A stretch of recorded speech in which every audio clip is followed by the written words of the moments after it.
Hello बच्चों, VNM chemistry में आप लोगों का बहुत बहुत स्वागत है। तो आज हम लोग इस टॉपिक के ऊपर बात करने वाले हैं। उस टॉपिक का नाम है मोल फ्रैक्शन। मोल फ्रैक्शन को हिंदी में मोल प्रभाज या मोल अंश भी कहते हैं। बेसिकली इसे क्या करते हैं, काई से रिप्रेजेंट करते हैं। और इसके अलावा किसी किसी बुक में अगर आप देखेंगे तो वहां पर काई के अलावा एक्स भी लिखा होता है। ठीक है, तो आज हम लोग मोल फ्रैक्शन के बारे में डिटेल में समझेंगे। इसके बाद इसके फॉर्मूले को समझेंगे, इसका यूनिट क्या होगा, इसके बाद इस पे न्यूमेरिकल भी सॉल्व करेंगे। ठीक है बच्चों, तो सबसे पहले बेसिकली बात करेंगे मोल फ्रैक्शन, काई से रिप्रेजेंट करेंगे। डेफिनेशन क्या होता है सर ये बताओ। The ratio of number of moles of one component, मतलब एक कंपोनेंट के मोल का जो रेशियो होगा to the total number of moles of the solution, जो हमारे और भी मोल्स होंगे सॉल्यूशन में, किसके होंगे। सॉल्यूशन कैसे बनता है, बाइनरी सॉल्यूशन लेते हैं तो उसमें सॉल्यूट और सॉल्वेंट दोनों होते हैं, तो उनका जो मोल्स होगा, यानी एक वर्ड में बोलेंगे जितने भी हमारे कंपोनेंट होते हैं सबका मोल्स निकालेंगे। मोल्स निकालने के बाद उनको कैलकुलेट करेंगे, डिवाइड करेंगे, रेशियो कैलकुलेट करेंगे, तब जाके मोल फ्रैक्शन कैलकुलेट होगा। बात समझ में आया। बाइनरी सॉल्यूशन लेंगे, ठीक है। इसके बाद मोल फ्रैक्शन जो होता है सॉल्यूट का और मोल फ्रैक्शन जो होता है सॉल्वेंट का, यानी इन दोनों का जो सम होता है कितना आता है सर, 1 आता है।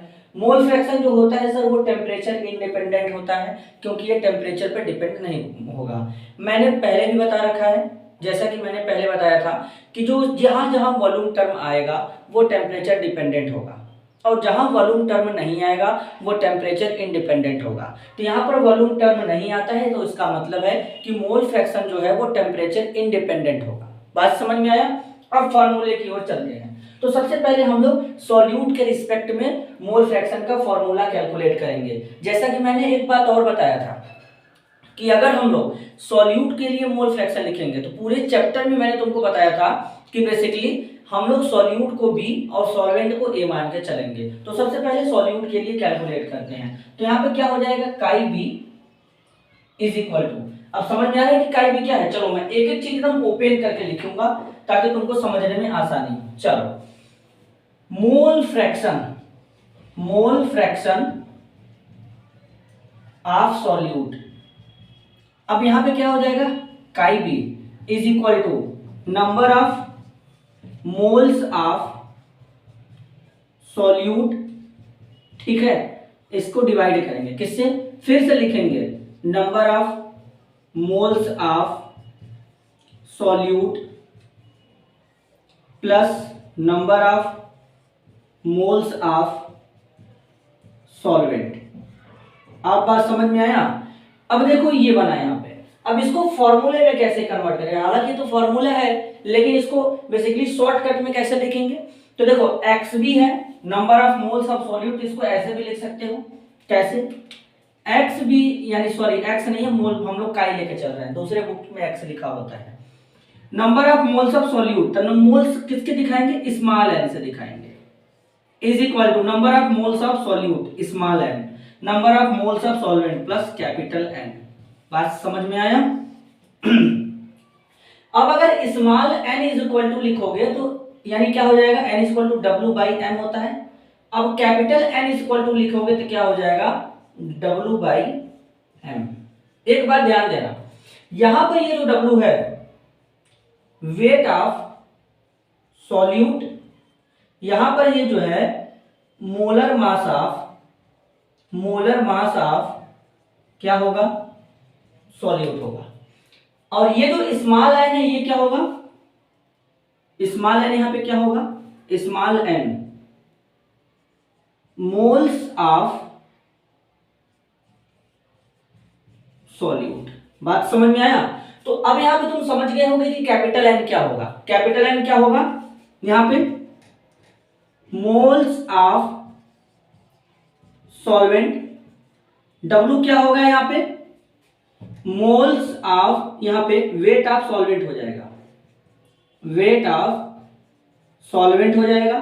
कैपिटल एम क्या होगा, मोलर मास ऑफ सॉल्वेंट हो जाएगा। तो इस तरीके से देखो ये हो जाएगा। तो यहां पर एक हमको ये फार्मूला मिल गया, तो तुम इस फार्मूले को याद रखोगे, ठीक है। अब देखो ये किसके लिए लिखा गया है, ये मोल फ्रैक्शन जो है सॉल्यूट के टर्म में लिखा गया है। तो स्मॉल एन जो क्या है बच्चों, हमारा मोल्स ऑफ सॉल्यूट ये भी स्मॉल एन है तो moles of solute, capital N है तो मोल्स ऑफ क्या हो जाएगा, सॉल्वेंट हो जाएगा। अब अगर तुम सोल्यूट के लिए मोल्स लिखोगे तो n is equal to W by M रहेगा, लेकिन स्मॉल रहेगा। सॉल्वेंट के लिए लिखोगे तो कैपिटल रहेगा, तीनों का तीनों, मोल्स भी, वेट भी, मोलर मास भी। ठीक है, तो इस तरीके से यहाँ पे एक फॉर्मूला जनरेट हुआ। इसका स्क्रीनशॉट ले लो जरा। तो चलो, उम्मीद है स्क्रीनशॉट ले चुके होंगे। अब इसके दूसरे फॉर्मूले की ओर चलते हैं, और वो दूसरा फॉर्मूला हमारा क्या होगा वो जरा समझेंगे। अब हम लोग लिखेंगे मोल फ्रैक्शन सॉल्वेंट के टर्म में। थोड़ा इसको और क्लीन कर लेते हैं, सॉल्वेंट के टर्म में लिखेंगे।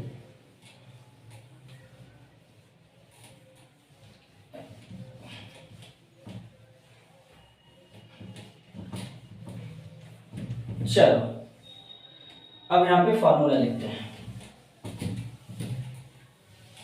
देखो जरा, अब एक एक फॉर्मूले को देखते रहो, ध्यान से देखना। अभी जो मैंने लिखा था उसको मैं फिर से लिख देता हूं। सॉल्यूट के लिए chi B is equal to small N plus capital N. ठीक, ये पहला फॉर्मूला हमारा बन गया, इतना तुमको क्लियर होगा। आगे चलते हैं।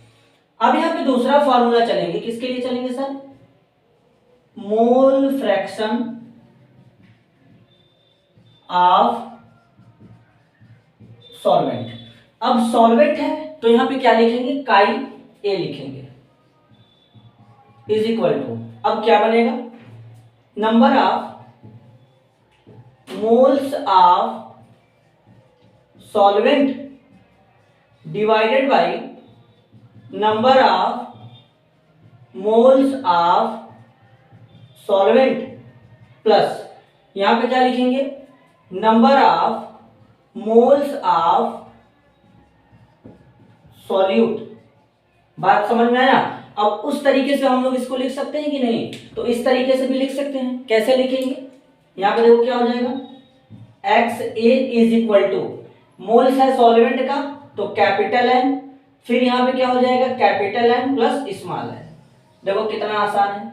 ठीक है, अब अगर तुम यहां पे देखोगे फिर से, तो capital N is equal to क्या होगा, capital W by capital M.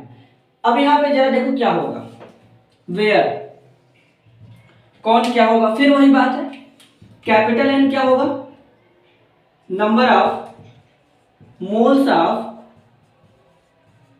Solvent हो जाएगा, कैपिटल डब्ल्यू क्या होगा, वेट ऑफ सॉल्वेंट हो जाएगा, कैपिटल एम क्या होगा, मोलर मास ऑफ सॉल्वेंट हो जाएगा। देखो कितना आसान है यहाँ पे, ठीक है ना। अब यहाँ पे स्मॉल एन देखते हैं, तो अगर हम यहाँ पे small N is equal to लिखेंगे तो स्मॉल डब्ल्यू और स्मॉल एम हो जाएगा। अब सर यहाँ पे इनका भी मतलब बता दो भाई, जो मैंने पीछे लिखा था, तो यहाँ पर स्मॉल एन क्या होगा, number of moles of solute, ठीक है। स्मॉल डब्ल्यू क्या होगा, weight of solute. Sir small M क्या होगा, मोलर मास ऑफ सॉल्यूट।